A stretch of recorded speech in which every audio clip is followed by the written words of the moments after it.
Hello, everyone. Welcome. So, today we're going to be talking about something that is a taboo placement in astrology, if not the most taboo placement, I would say. Pluto in your 12th house in your birth chart. Like, what happens when Pluto, the god of darkness, enters the 12th house, that is the realm of the unmanifested, if or it would be more appropriate to probably call it as your personal spiritual sanctuary. Now, what happens when Pluto, something so demonic and dark and like all encompassing, enters right into your most private house where you're the weakest, enters into the space where you're literally a baby, like an unborn baby to be precise, in the fetus. And you are met with this level of intensity, with this level of darkness, with this level of pure passion. And when this happens in your life, like how do you deal with this? Or how do you deal with this even if it's a transit? A transit is when Pluto's transiting your 12th house. And why I mixed this video is because Pluto takes extremely long to pass through a house. It takes more than 2 years. So even if you have a transit, even if you have a transiting Pluto going over your 12th house, this video is very much relevant for you because it's going to be a very long time, a big part of your life. Might as well know how to deal with it, right?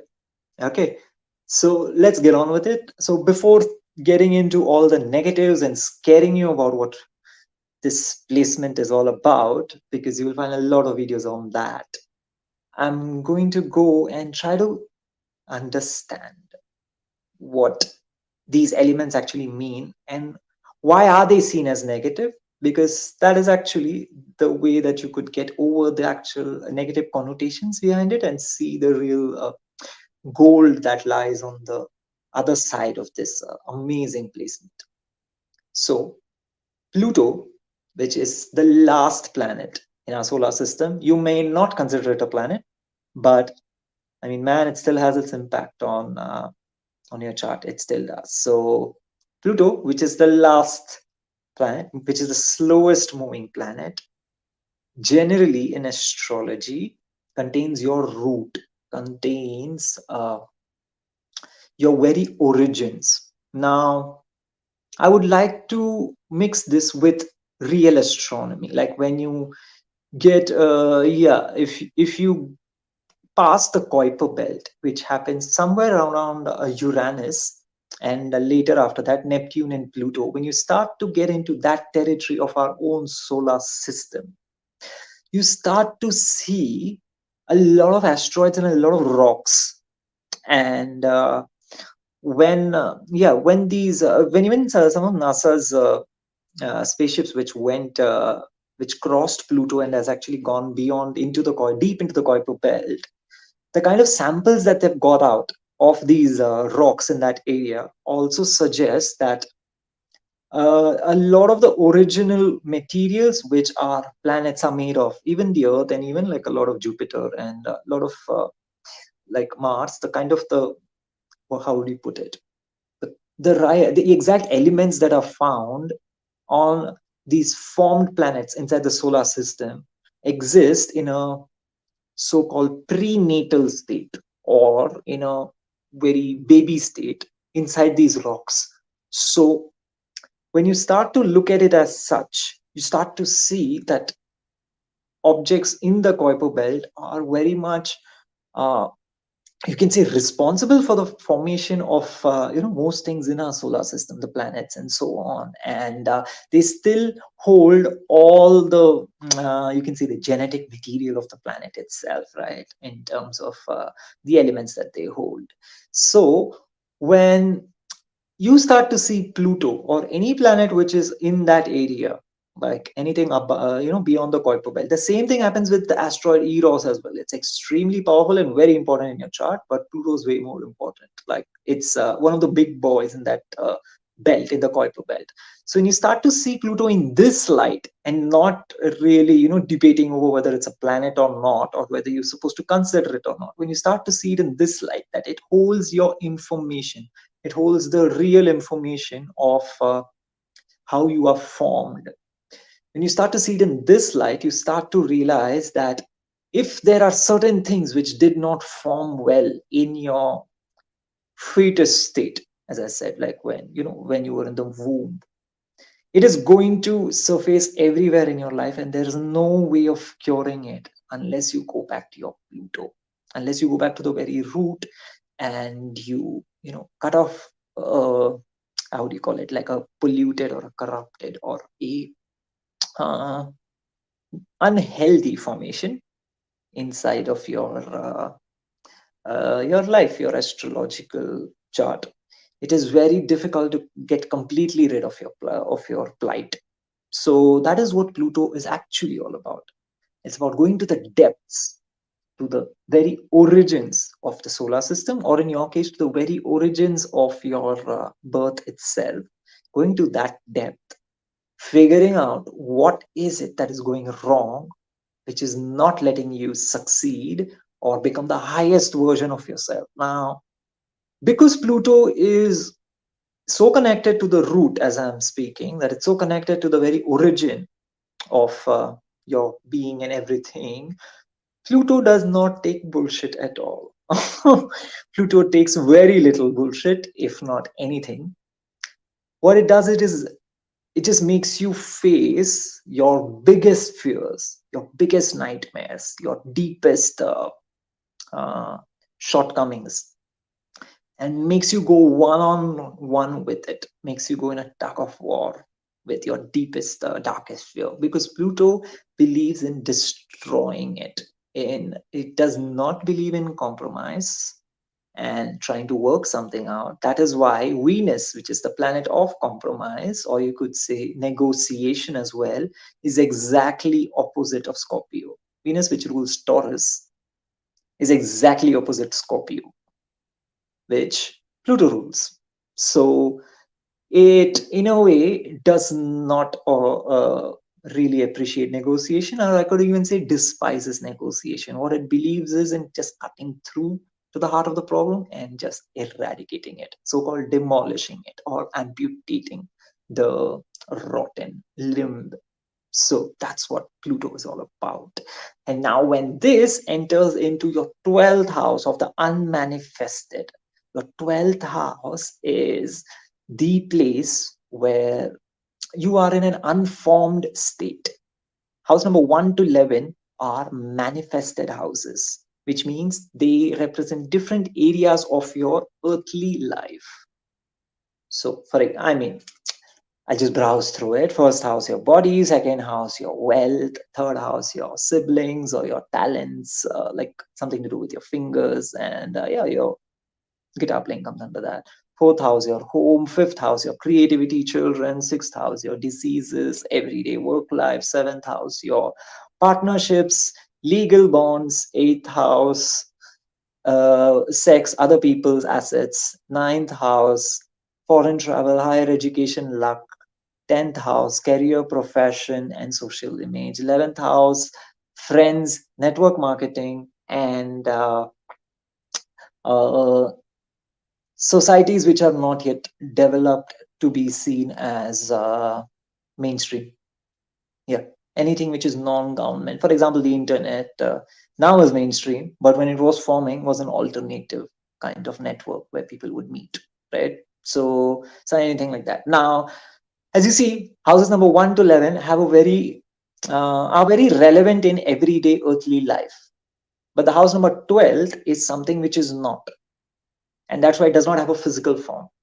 The house number 12 is the only one which is unmanifested. Houses number 1 to 11 have earthly manifestation. Now, house number 12 is, as I said, your fetus state. It's the state where you were inside your womb, you were just getting formed. Out there, you were getting the nourishment, and you're being formed. You're being formed in a way that you are going to come out now, out of the womb, come onto the earth, and you're going to be able to get on with it. You're going to be able to, go through life, face its challenges, enjoy its rewards, just about everything. You're able to, going to be able to go on, get on with it. But the 12th, or the fetus state, was the actual place where this ability to go ahead and enjoy or face the challenges of earthly life was created in you. That is the very root of it all. That's the formation stage. Now, let's mix these two. Now, when you have Pluto, as I described, whatever I described, enters the 12th house, the unmanifested, as I described it, you can join the dots and figure out what it's supposed to mean. It's going to mean that the planet of uh, eradicating your problems completely, the planet of drastic changes, the planet of complete and total transformation via destruction, is in that place inside your chart where you are the most vulnerable, is in that place in your chart where you are yet in the fetus state, is in that place in your chart where you are yet in a state where you are depending on your mother to provide you with resources and nourishment. You are in such a helpless state, and you are met with Pluto. You are met with this powerful, transformative planet, which is asking you at your very fetus state to take such big, bold steps. Now, how the heck are you going to be able to do that? That is why this is so challenging. That is why it's seen as being demonic. That's why it is seen as being negative. It's not negative, as you can see from whatever I've explained. It's not exactly negative, but it it's challenging because you're not equipped with dealing with Pluto when it's in the 12th house, but you are made to, you have to, in this kind of situation. And that is, that is what the main challenge is kind of out here. Now, what I wanted to get into, I have just written on a few things. Is that, yes, I did speak about the fetus. Now coming into how you deal with such a placement on an everyday life, because fetus is a state which happened before your birth, right? Now, in everyday life, how does the fetus manifest, or the 12th house manifest, or this placement manifest? Now, the 12th house manifests in everyday life in your sleep time. When you're sleeping, when you're in your dream state, you are kind of touching back into the fetus. You're kind of getting a chance to go and unmanifest. Because as you're sleeping, you are not dealing with earthly reality. When you're awake, you're dealing with any of the house number 1 to 11 at all times. When you're sleeping, you're not exactly dealing with house number 1 to 11. You're dealing with whatever they represent, but in a very abstract state. That's why dreams are abstract for the most part. Is because house number 1 to 11, they amalgamate and they transfigure, and they show up as something being vague. They're not exactly vague. It's just that you're meeting all of those things which you meet on the earth plane at the same time. So the way they present themselves is just not as physical or practical as your waking state. It is just more abstract and more symbolic, is the word, is more symbolic in the 12th house when you meet them in the dream state. So the dream state is how you actually encounter, or where you encounter, Pluto in the 12th house. Because Pluto, your deepest, darkest, oh, sorry, I just almost fell down. Shit. Yeah. So Pluto, your deepest, darkest part is in the 12th house in your dreams. That's where you'll be meeting it every day. When you go to sleep, you're going to be entering all these deep and dark territories. You're going to be entering these realms where As I said, you're literally being taken to Kuiper belt every night. And you sleep, you're literally being taken to that part of the solar system which is the deepest, which has all the information about the solar system's formation. Think about going to the Kuiper belt every night when you go to sleep. Now, how taxing is that? Because when you're out there in the cold, especially, you are one on one with all the things which are wrong with the so-called solar system. The same out here as well in astrology. When you are sleeping with such a placement, when you go to sleep, when you dream, you are one to one with all the things that are vitally wrong with your complete life. Any how do you put it? Like any bad seed, any yeah, bad seed's the best way to put it. Any bad seed which has grown into a sapling, which has then become, a part of your tree which you do not want, which is, obstructing growth, which is obstructing you from becoming your highest self. You are going to be met with that in this dream state, in the so-called Kuiper belt area. Why? Because they all come down from a very condensed place and then they expand. So when anything is being condensed, you're going to meet all of its components at the same time. So yes, you have the light, yes, you have the positive parts of you, but then you have this so-called the bad seed, the thing which was not done consciously, the thing which the one that got away is there with the other light and blissful parts of yourself, and it's all there at the same time. You're kind of meeting them at the same time. So you're meeting all of this at the same time is why you feel like you just can't escape Pluto. It's just because it's kind of got you all in one place. So how do you deal with this? Like, how do you go through it? How do you make sense of what's happening? The way to make sense of any of this that's happening in your chart or your life would be that you need to kind of see that whatever it is that you're facing with Pluto in the 12th house is nothing external. That's the number one thing you need to realize. If you can get this while you're dreaming and while you're being scared, while you're being petrified in the midst of your nightmares, if you can figure this out consciously, there is even one part of you inside which is aware that it is going through this nightmare, it is going through this hellish dream. And in the midst of that hellish dream, you are able to break the continuity of fear by seeing through that this is not external. This is just me being doubted against my highest self, my most glorious self. I am just being put in a cage with my own highest self and asked to perform at that level. And obviously, I am yet not at that level. So when I'm doubted against my highest version, how do I react? That's what the question is with Pluto in the 12th house. Why is it against your highest self?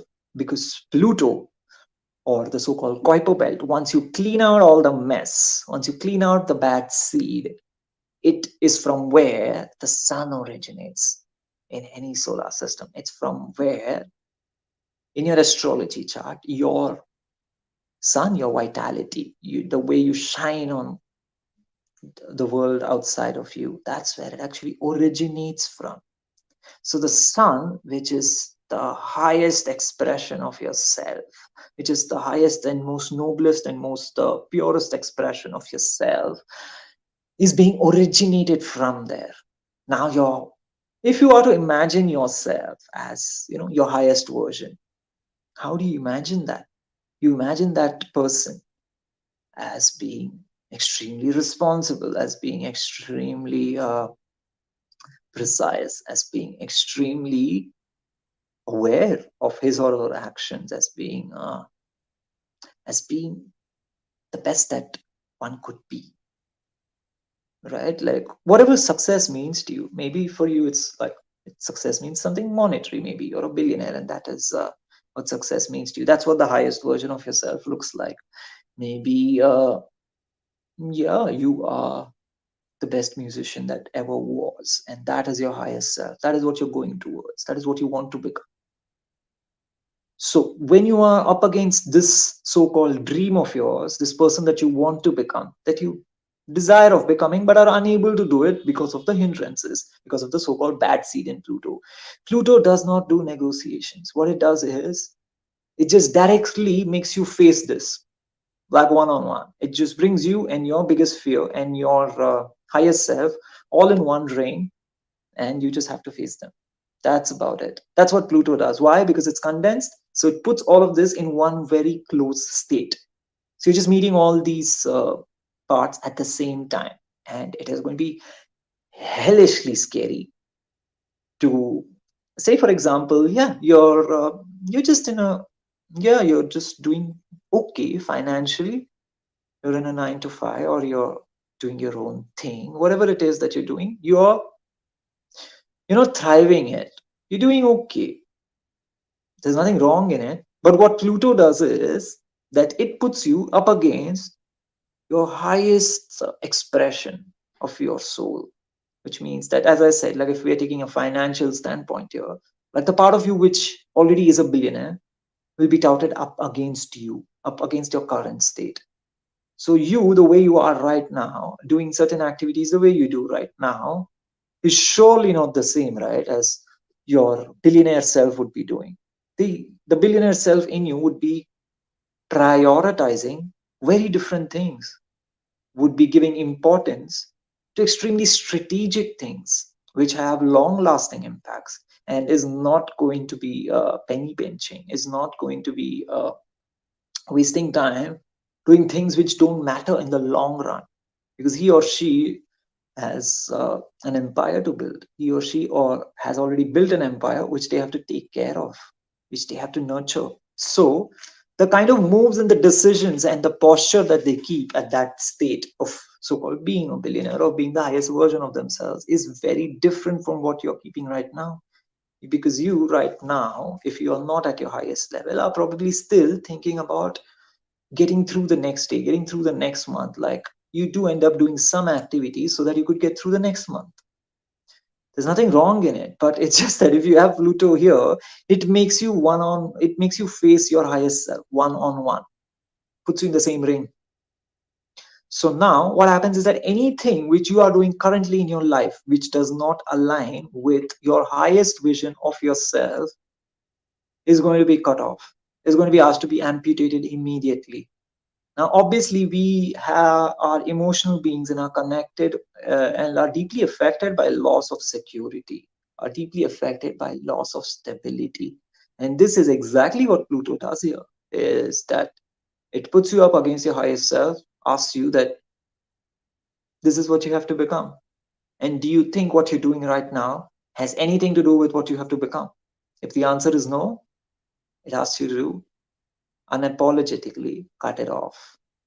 That's it. Just cut it off. That's what it says. It doesn't say it, it makes you do it. That is why Pluto is so powerful. It is the planet of power. It is the planet that symbolizes power, and it's the planet that rules Scorpio. Again, the symbolism of power and intensity, also integrity. So it is aligning you with your highest billionaire self and telling you that you have to become this person right now. What are the actions you would take? So, generally, the so called demonic dreams, generally, the so called nightmares, generally, the so called hellish places that you are made to encounter are the places where where your bad seed, so to speak, travels. Now, what is another good way of putting it? Now, I know this isn't feasible, but imagine that you've got your bloodstream, right? Like flowing all through your body. You've got a bloodstream flowing all through your body. Now, imagine if there was some corrupting element which was inside of your bloodstream, and it's, slowly spreading inside. Now, the only real way for you to kind of find it and, you know, nip it in the bud is by tracking its origin.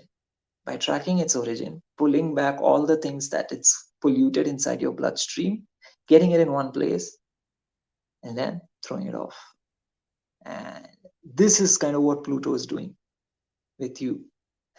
So what happens is you are made to travel through all the places inside your bloodstream. That means your life, all of your experiences of the life, because that is where the bloodstream goes. All your experience of your life is where your mind or your memory goes. So it's making you jog through all of your memories throughout your life, and even prenatal sometimes. That is memories of the womb, memories of how you were in the unborn state.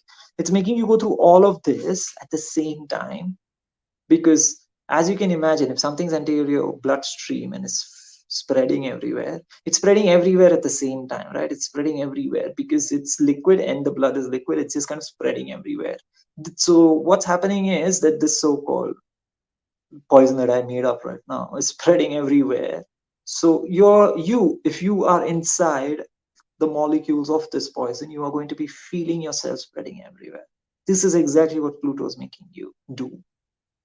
When you are inside your own thoughts at night, when you're sleeping, whenever you're sleeping, when you are alone with your thoughts, you're spreading everywhere that your mind has ever experienced anything in this lifetime.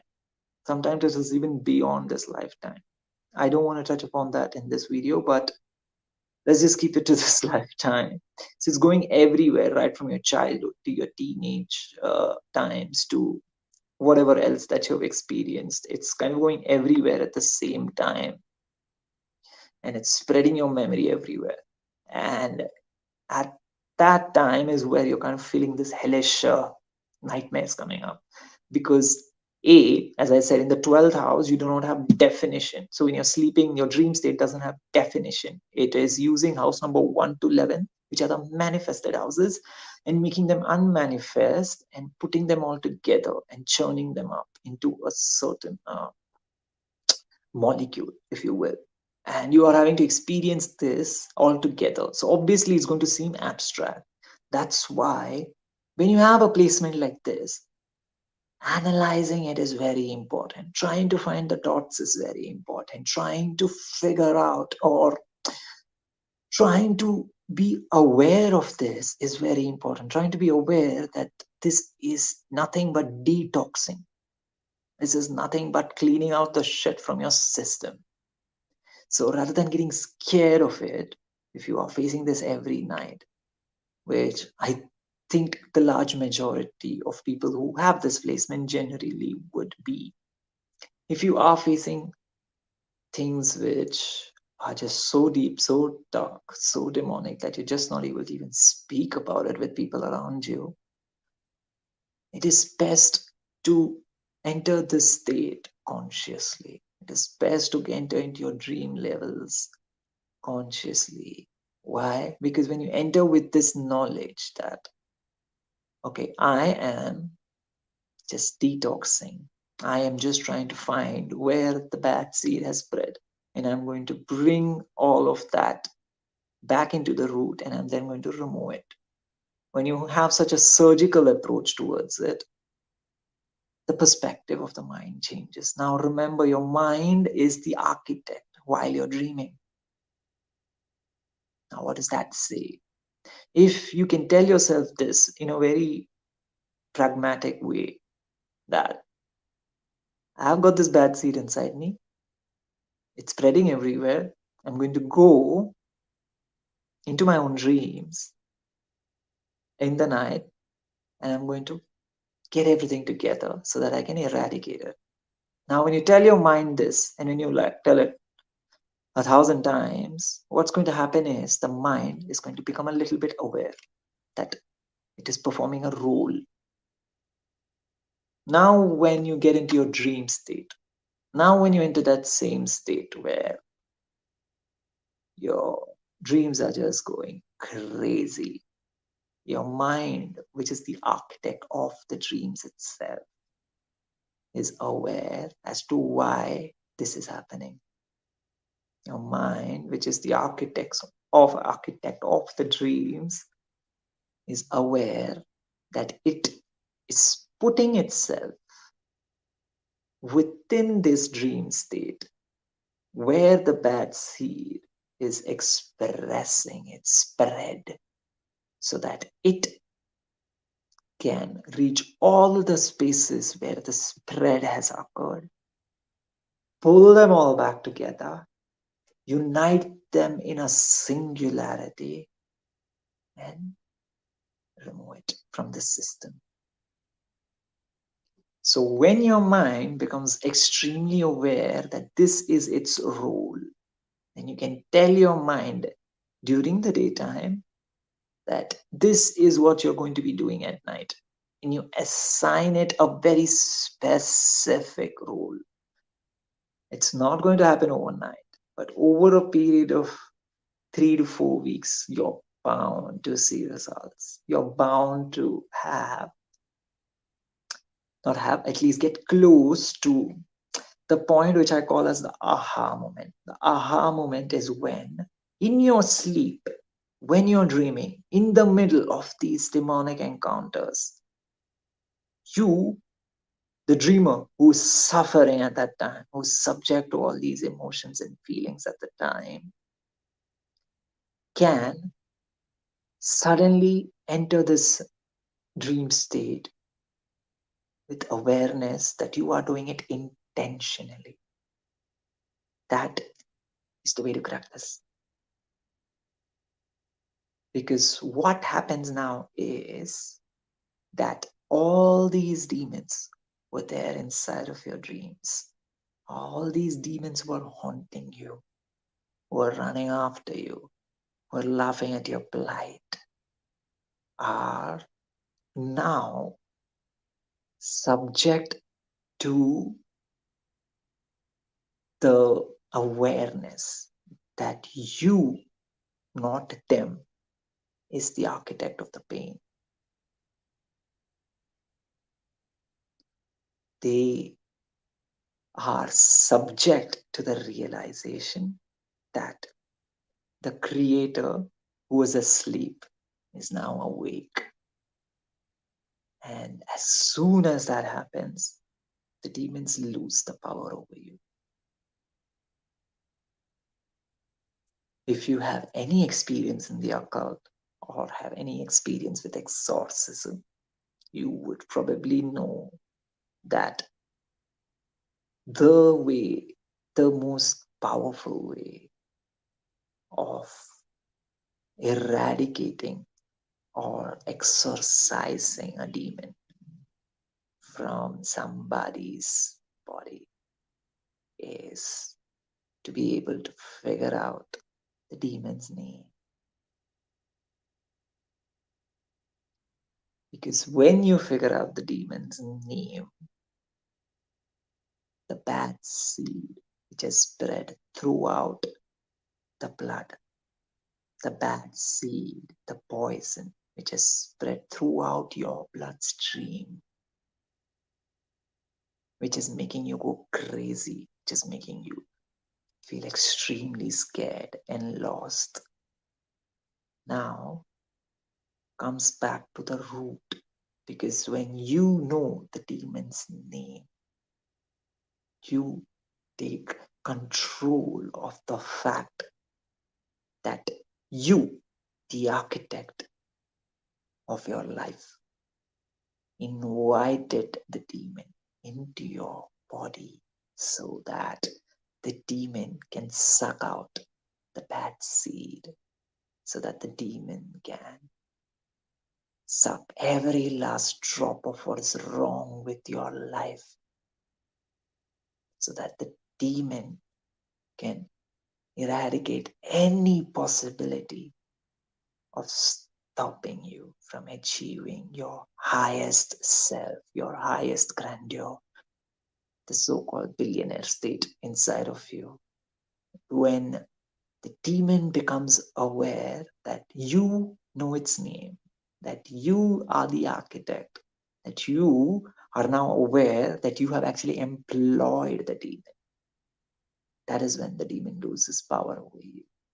Because the demon is no longer the master. You, the architect of your life, the one who employed the demons to suck out all the negativity from your life, which is stopping you from becoming your highest version, is the one in control, is the architect of your life.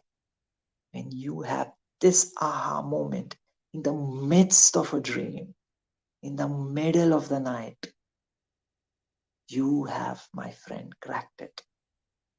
This is what this placement is all about.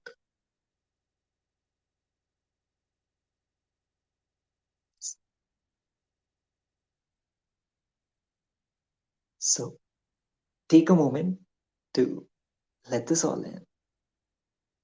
Take a moment to let this seep into your system, to know that there is a way out, to know that you are not alone, to know that this problem that you're facing, which is so unexplainable, is not external, was not put on you by somebody who is more powerful than you. It was actually put on you by your higher self, which wants you at your current mediocre self level to up the game, to raise the bar, to come and meet your highest self and become that person that you truly deserve to become. And that is what this placement is all about. That is the kind of transformation potential that this placement has. Literally, 200 years of transformational work can be done in 20 years for someone with this placement, because that is the amount of mental trauma they go through at night when they sleep.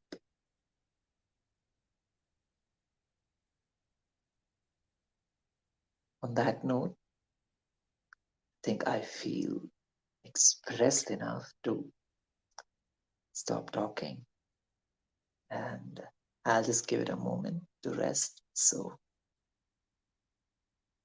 you can feel this inside you. Know that you are the master of your destiny, and nobody can take your power away from you.